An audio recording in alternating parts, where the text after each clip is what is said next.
زیادہ وفادار نے، ساڈے نالوں زیادہ اپنے قول تے اپنی بات تے ڈٹ جان والے۔ بس انج کہہ لو کہ انہوں نے اسلام دیاں اچھائیاں کیتیاں نے، اساں انہوں دیاں برائیاں۔ ہم میں سے کون ہے جو اس حدیث پاک پر پورا عمل کرتا ہے؟ میں تو شاید نہیں ہوں،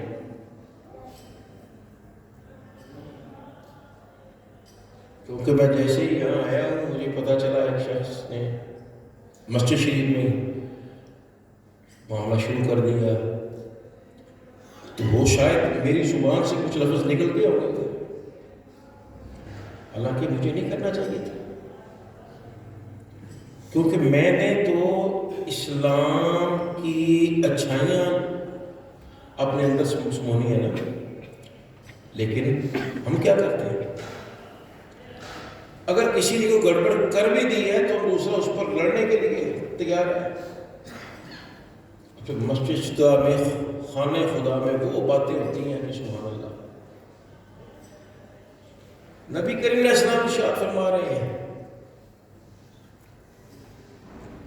کہ تم میں سے سچا مسلمان وہ ہے کہ جس کی زبان اور ہاتھ سے دوسرے مسلمان سلامتی میں رہیں، لیکن جو ہماری مزاج کے خلاف بات ہوتی ہے، نہیں دیکھتے کون ہے، کہاں ہے، کیا ہے، بس چلتا ہے بس۔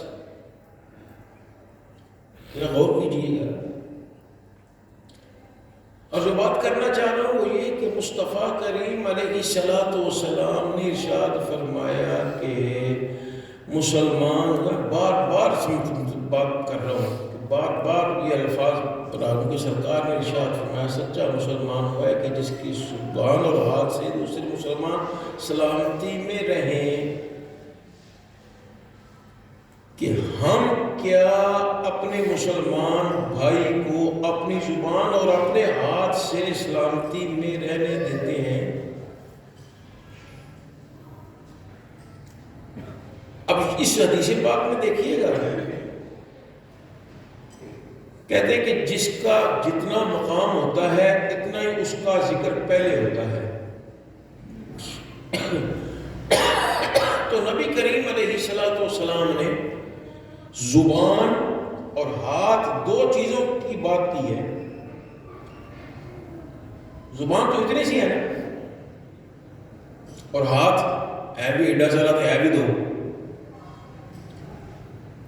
تو پہلا ہاتھ، یہ کام تو ہاتھ کا ہونا چاہیے تھا نا، لیکن نہیں، وہ کائنات کے سب سے بڑے فہمیدہ، جہاں دیدہ، بس یوں کہہ لیجیے کہ جن کی قدموں کی خیرات سے یہ نفاست زندگی میں آئی ہے، وہ کیسے بھلا ایسی بات کرتے ہیں؟ تو آپ نے جو فرمایا نا، اس کی وجہ یہ ہے کہ ہاتھ صرف سامنے والے کے لیے استعمال ہو سکتے ہیں، لیکن زبان سامنے والے کے لیے بھی استعمال ہو سکتی ہے، جو غائب ہے اس کے لیے بھی استعمال ہو سکتی ہے، بلکہ جو قبروں میں چلے گئے ہیں ان کے لیے بھی استعمال ہو سکتی ہے، بلکہ جو ابھی آنے والے ہیں ان کے لیے بھی استعمال ہو سکتی ہے۔ ایسی نہیں کہ تو لڑ دیں تیریاں نسلاں مک جانا، ابھی پتہ نہیں آنا ہے کہ نہیں آنا، ان کے لیے باتیں شروع ہو جاتی ہیں۔ اب جب ہم لڑتے ہیں تو کیا کرتے ہیں؟ وہ ماں باپ قبر میں چلے گئے ہیں تو اتنے منہ بھر کے گندی گندی گالیاں دیتے ہیں ہم کو، علامہ حفیظ۔ ہم مسلمان، سوچئے ذرا، ہم مسلمان، پر اللہ کے پیارے نبی حضرت سیدنا ابراہیم علیہ السلام نے اپنی زبان استعمال کی اور کیا کمال کیا۔ اللہ کی بارگاہ میں کہ رب اجعلنی مقیم الصلاة ومن ذریتی ربنا وتقبل دعاء۔ یا اللہ مجھے بھی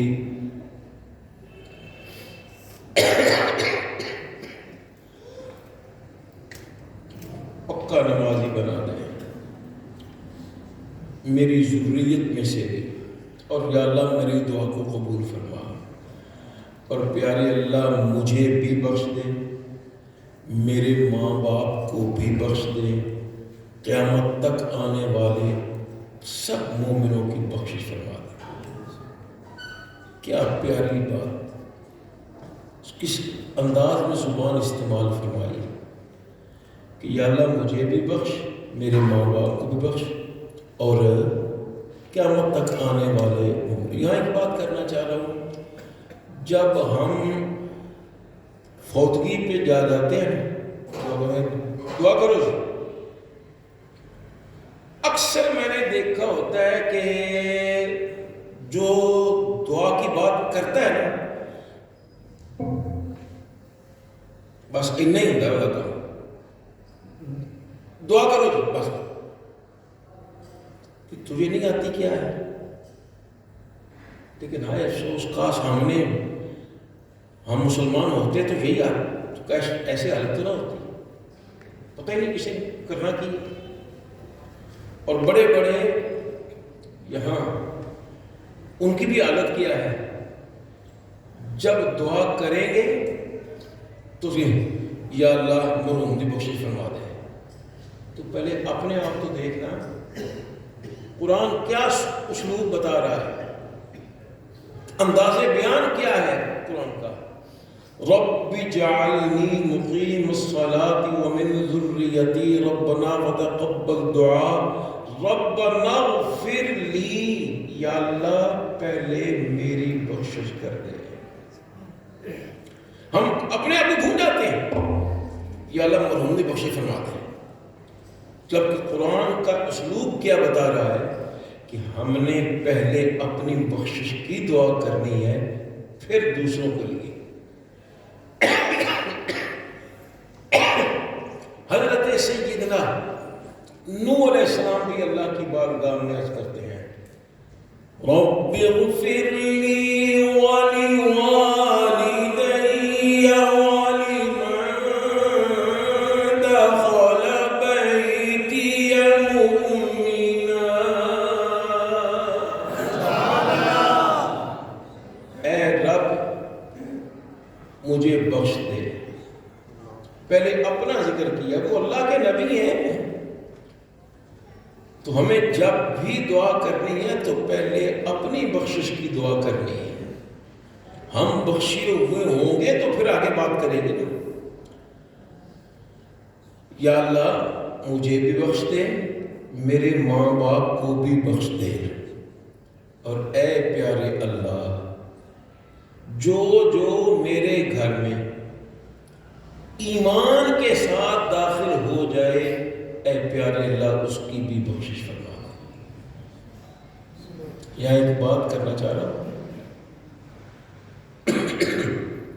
بیٹا یہ ٹشو لے لینا۔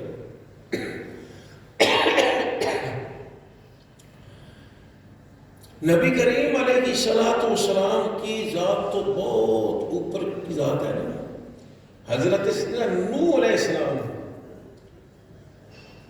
وہ کیا کہ یا اللہ مجھے بھی بخش دے، میرے ماں باپ کو بخشے، اور جو میرے گھر میں ایمان کے ساتھ داخل ہو جائے اس کی بھی بخشش کر دے۔ تو پتہ یہ چلا کہ دنیا میں کچھ گھر تو ایسے ہیں جہاں ایمان کے ساتھ داخل ہوا جائے تو وہاں بخشش ہو جاتی ہے، مگر نا آپ نے سنا ہے کہ حضرت نوح علیہ السلام کیا کہتے ہیں، یا اللہ مجھے بھی بخش دے، میرے ماں باپ کو بخشے، اور جو میرے گھر میں ایمان کے ساتھ داخل ہو جائے اس کی بھی بخش کوشش فرما دیں۔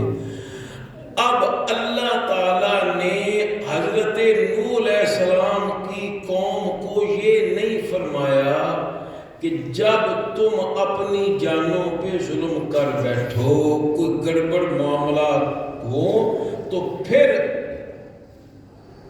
میرے نبی نوح علیہ السلام کے گھر آ جانا، یہ نہیں فرمایا، یہ نہیں فرمایا۔ جبکہ مصطفیٰ کریم علیہ السلام کے لیے، سرکار کے گھر کے لیے اللہ ہمیں کیا حکم فرماتا ہے؟ وَلَوْ أَنَّهُمْ إِذْ ظَلَمُوا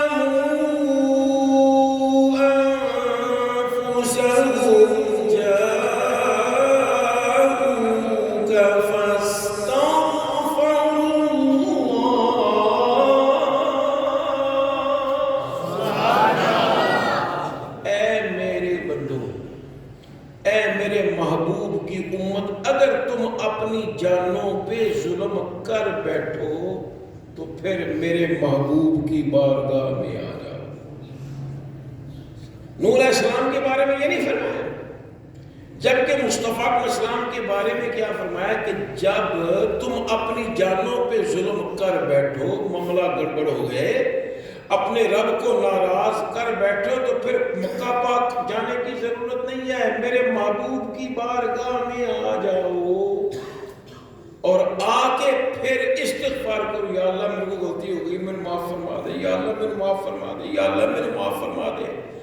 پھر میرا محبوب جب تمہاری سفارش کر دے، لَوَجَدُ اللَّهَ تَوَّابًا رَحِيمًا، تو اللہ تو ہے ہی توبہ قبول فرمانے والا۔ شرط ایک ہی ہے،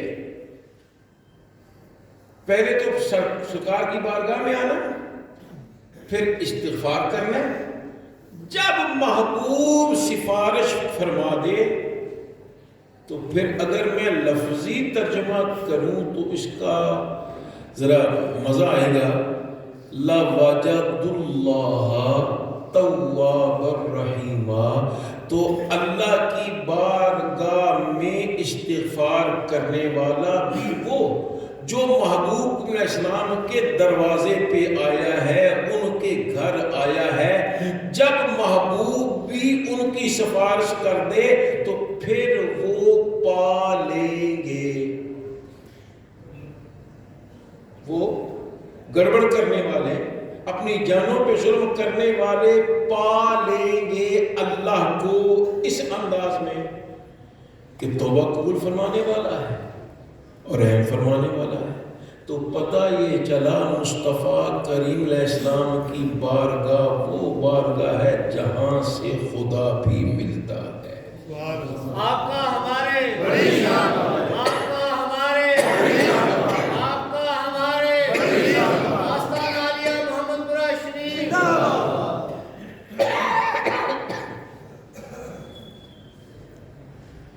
تو خیر میں بات کر رہا تھا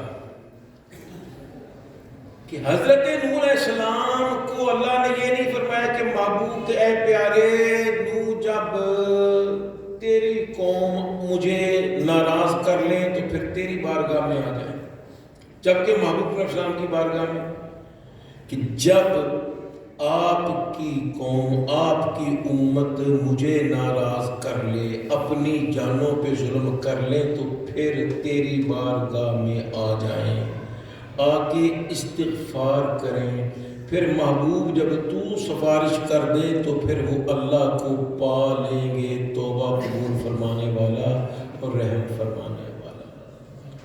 ایک شخص نبی کریم علیہ السلام کے وصال مبارک کے تقریباً 3 دن بعد آیا اور اس نے آن کے پوچھا این رسول اللہ صلی اللہ علیہ وسلم کہ نبی کریم علیہ السلام کہاں ہیں؟ لوگوں نے بتایا وہ تو اس دنیا کو چھوڑ کر تشریف لے گئے۔ سبحان اللہ، قربان جائیں آپ کی شانوں پہ۔ آپ فرماتے ہیں میرا تمہارے درمیان رہنا بھی تمہارے لیے بہتر ہے، پھر اس دنیا سے جانا بھی تمہارے لیے بہتر ہے۔ میرے مصطفیٰ علیہ السلام تو آئے امت کے لیے تھے نا، آئے امت کے لیے۔ اللہ اکبر۔ تو لوگوں نے بتایا وہ تو چلے گئے، کہیں گے پھر مجھے سرکار کی قبر انور پر لے جاؤ۔ اب وہ آئے اس شخص کو لے کر، تو اس نے دھاڑے مار مار کے رونا شروع کر دیا۔ عرض کی یا اللہ میں قرآن پڑھ کے آیا ہوں کہ جب اپنی جانوں پہ ظلم کر لو تو پھر میرے محبوب کی بارگاہ میں آ جاؤ۔ یا رسول، یا اللہ میں اپنی جان پہ ظلم کر کے آیا ہوں، تیرے محبوب کی بارگاہ میں حاضر ہوا ہوں، اور تو فرماتا ہے پھر استغفار کرو۔ تو میں یا اللہ دیکھ تو صحیح میں کیسے استغفار کر رہا ہوں، میں رو رہا ہوں۔ حضرت سیدنا علی المرتضیٰ شیر خدا رضی اللہ تعالیٰ عنہ فرماتے ہیں وہ آنے والا اس انداز سے وہ اللہ کی بارگاہ میں توبہ استغفار کر رہا تھا کہ اس کے باتیں سن کر ہم لوگوں کی چیخیں نکل گئی۔ کس انداز میں سن؟ تو یا رسول اللہ صلی اللہ علیہ وسلم تیسری سفارش، تیسری بات کہ محبوب جب آپ بھی سفارش کر لیں تو اب آپ مہربانی فرمائیے گا، میں اپنی جان پہ ظلم کی آیا ہوں، آپ کی بارگاہ میں حاضر ہوں اور اللہ کی بارگاہ میں استغفار کر رہا ہوں۔ محبوب اب آپ سفارش کر دیجیے کہ اچانک قبر انور سے آواز آئی، اے قبر پہ آنے والے جا، اللہ تعالیٰ نے تیرے سارے گناہ کو معاف کیا۔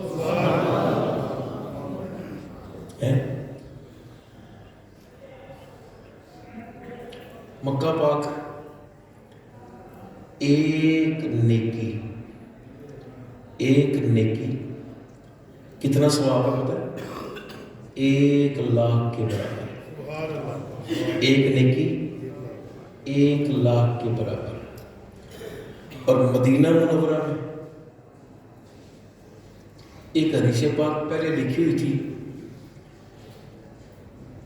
مسجد نبی شریف میں، اب اس کو چینج کر دیا گیا ہے۔ وہ حدیث پاک کیا تھی کہ نبی علیہ السلام نے ارشاد فرمایا کہ جس نے اس مسجد شریف میں ایک نماز پڑھی گویا اس نے دوسری مسجد میں 1000 نماز پڑھی۔ پہلے تھا 50، اب ہو گئے ہیں 10,000۔ اللہ اکبر۔ ٹھیک ہے انہوں نے کر دیا، لیکن ہم یہ بات نہیں کرتے کہ مکہ پاک افضل ہے یا مدینہ پاک افضل ہے۔ وہاں کا ہم تو کہتے ہیں کہ دونوں ہی عظمتوں والے ہیں۔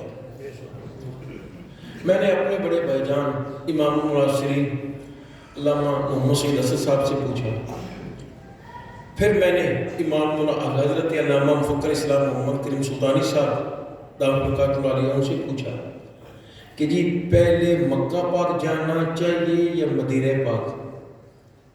تو سلطانی صاحب نے جو بات کی فرما لگا جی جے رب کو لینا ہے تو پہلے مدینہ پاک جاؤ، تو جے مستقار کو لینا ہے تو پہلے مکہ پاک چلے جاؤ۔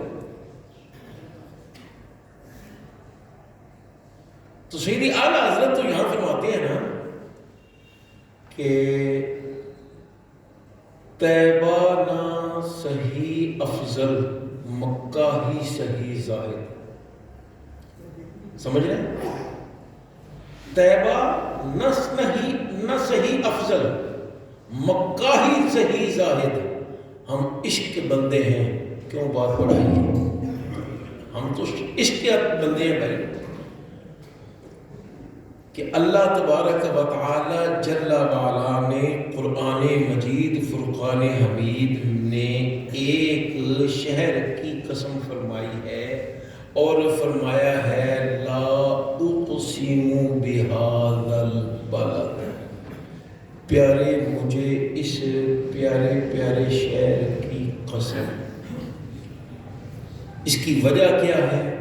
وَأَنْتَ حِلٌّ بِهَذَا الْبَلَدِ، محبوب آپ کے قدموں کے بوسے اس مٹی نے لیے ہیں، اس لیے قسم۔ اب علماء فرماتے ہیں کہ جب تک نبی کریم علیہ السلام مکہ پاک میں رہے، یہ قسم مکہ پاک کے لیے، جیسے سرکار مدینہ منورہ میں تشریف لائے تو یہ قسم مدینہ منورہ کے لیے۔ لیکن سیدھی سی بات ہے، اگر مکہ پاک کی بات ہی ہے تو پھر اللہ تعالیٰ نے یہ کیوں نہیں فرمایا کہ چونکہ وہ عظمتوں والا گھر جو اللہ کی عبادت کے لیے مسلمانوں کے لیے تعمیر کیا گیا، وہ پہلا اسے کعبہ شریف کہتے ہیں، یہ نہیں فرمایا۔ اس لیے نہیں فرمایا کہ یہاں مقام ابراہیم ہے، نہیں۔ قسم اس لیے نہیں فرمائی کہ یہاں حتیم ہے، زمزم شریف ہے، اور وہ پیاری پیاری پہاڑیاں جس کے بارے میں اللہ قرآن کہہ رہا ہے، ان الصفا والمروہ من شعائر اللہ۔ وجہ بیان کی ہے تو کیا کہ پیارے اس شہر کی مٹی نے آپ کے قدموں کے بوسے لیے ہیں۔ جب تک یہ قسم، جب تک سرکار مکہ پاک میں رہے تو یہ شہر مکہ کے لیے قسم ہے، اور جب سرکار میں، پھر یہ دیکھو کہ سرکار دو عالم صلی اللہ علیہ وسلم نے کتنے سال گزارے ہیں مکہ پاک میں، کتنے سال؟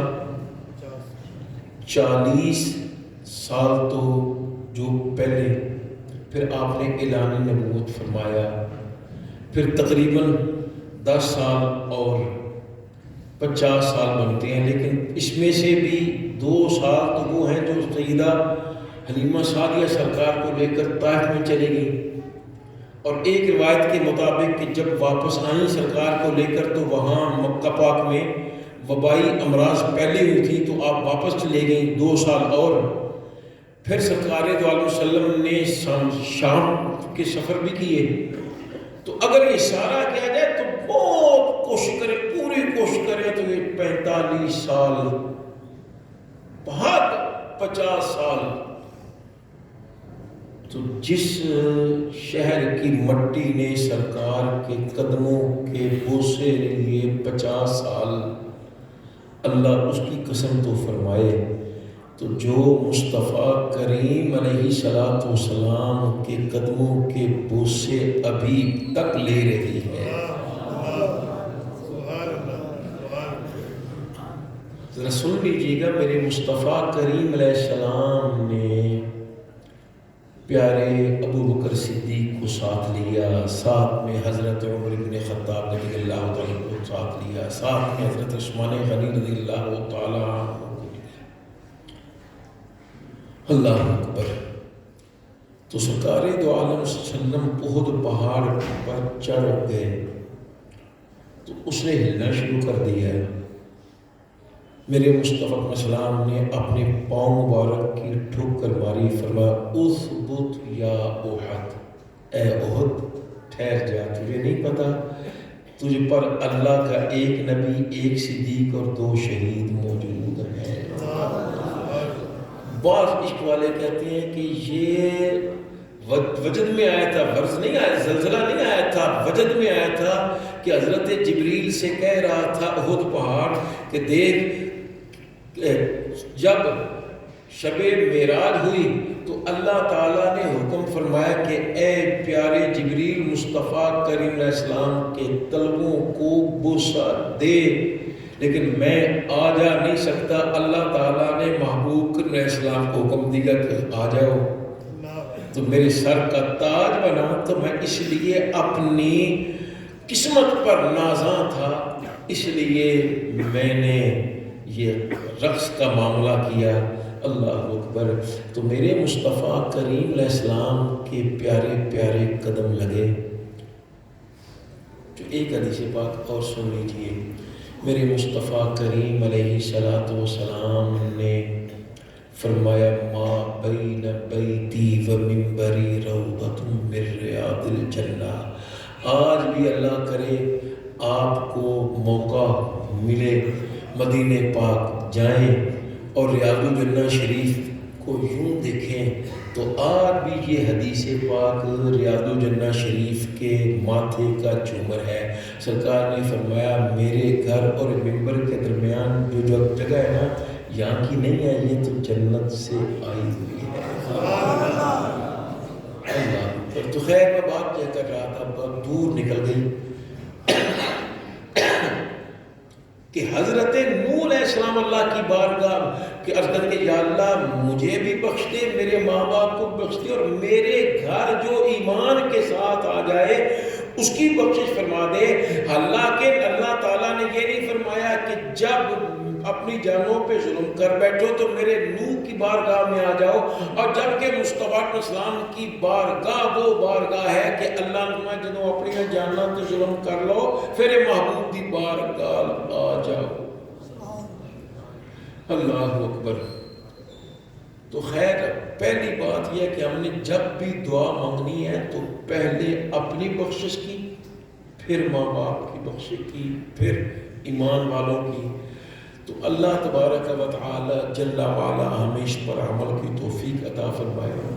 نبی کریم علیہ السلام ارشاد فرماتے ہیں المسلم من سلم المسلمون من لسانہ و یدہ. سچا مسلمان وہ ہے جس کی زبان اور ہاتھ سے دوسرے مسلمان سلامتی میں رہے. تو ایک ہے اپنی زبان کو کنٹرول میں رکھنا، یہ بھی سلامتی والی بات ہے. یا دوسری بات یہ کہ اپنے ہاتھوں کو کنٹرول میں رکھنا اپنے مسلمان کو سلامتی والی بات ہے. لیکن اس سے بڑا طریقہ کیا ہے سلامتی کا؟ آپ دیکھ رہے ہیں کہ آپ کے مسلمان بھائی پر اٹیک ہو رہا ہے، انہیں ڈنڈا پھڑیا تھا مار لگا تو آپ نے اپنا ہاتھ آگے کیا اور اس کے وار کو اپنے ہاتھ پہ سہ دیا. تو بتائیے یہ اس سے بہتر معاملہ ہے کہ نہیں؟ اپنے مسلمان بھائی کو سلامتی دی کس انداز میں کہ کسی کی طرف سے آ رہا تھا تو پھر بھی اس نے اس کو سنبھال دیا. اور زبانی والی معاملہ تو کہا کہ بس اوقات یہ ہوتا ہے کہ بھائی دیکھا ہے کہ وہ شوٹ کر رہا ہے ایسے کر کے وہ بھاگ جاتا ہے. اللہ اکبر. اب سوچئے اللہ تبارک و تعالی جل وعلا کی بار وہ ہے کہ میرے مصطفیٰ کریم علیہ السلام نے دیکھا دو قبر والوں کو عذاب ہو رہا ہے تو مصطفیٰ علیہ السلام نے کھجور کی ٹہنی منگوائی، اس کو یوں دو بجا کرنے کی بجائے یوں دو کیا، ایک حصہ ایک پہ رکھ دیا دوسرا دوسری پہ. تو فرمایا جب تک یہ ٹہنیاں سر سبز رہیں گی قبر والوں پر عذاب ہلکا رہے گا. اس کی وجہ کیا ہے؟ کل شیء یسبح بحمدہ، ہر شے اللہ کی تسبیح بیان کرتا ہے. جب تک وہ ٹہنیاں سر سبز رہتی اللہ کی تسبیح بیان کرتی رہتی، اگر تسبیح وہ کھجور کی ٹہنی کرے تو وہ عذاب ہلکا رہے. تو جب تو اپنے مسلمان بھائی کے لیے پڑھ کے بخشے تو کیا تیری وجہ سے عذاب ہلکا نہیں ہو سکتا؟ تو بھائی میرے مصطفیٰ علیہ السلام نے ارشاد فرمایا سچا مسلمان وہ ہے جس کی زبان اور ہاتھ سے دوسرے مسلمان سلامتی میں رہیں. آئیے آج ہم وعدہ کریں کہ آئندہ کسی کو گالی نہیں دیں گے. کریں گے تو وعدہ کریں ہم کبھی اپنا ہاتھ کسی مسلمان کے خلاف نہیں اٹھائیں گے. اگر ہم کریں گے تو ہم مصطفیٰ علیہ السلام کے سچے امتی ہوں گے. اللہ تعالیٰ ہم سب کی خیر فرمائے. وآخر دعوانا الحمد للہ رب العالمین.